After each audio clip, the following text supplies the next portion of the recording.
Hello everyone, welcome to Facebook mini ব্লগে। আশা করি তোমরা ভালো আছো, সাথে আমিও ভালো আছি।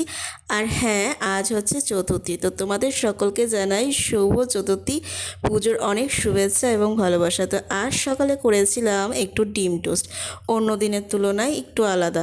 কারণ হচ্ছে প্রায় তো রুটি খাওয়া হয়, আর রুটি একঘেয়েমি খেতে পুজোর সময় কারই বা ভালো লাগে বলো।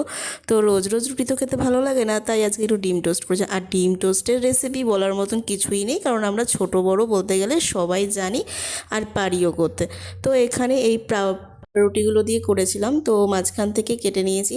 আর জানো আমার বাড়ির মেম্বার বেশি, তো আমরা 5 জন, তো 5 জনের অনেকগুলোই লাগবে, তো সেই অনুযায়ী ডিম পাউরুটি সব নিয়েছিলাম। আর আগে থেকেই পাউরুটিটা একটু সেকেও নিয়েছিলাম, মাঝখান দিয়ে কেটে তারপরে এখন ডিম টোস্ট করে নিয়েছি।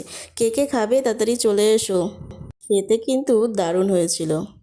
কে কি আজকের দিনে ব্রেকফাস্ট করলে অবশ্যই কমেন্টে তাড়াতাড়ি ঝটপট যেন। তো ভালো থেকো, টাটা গাইস।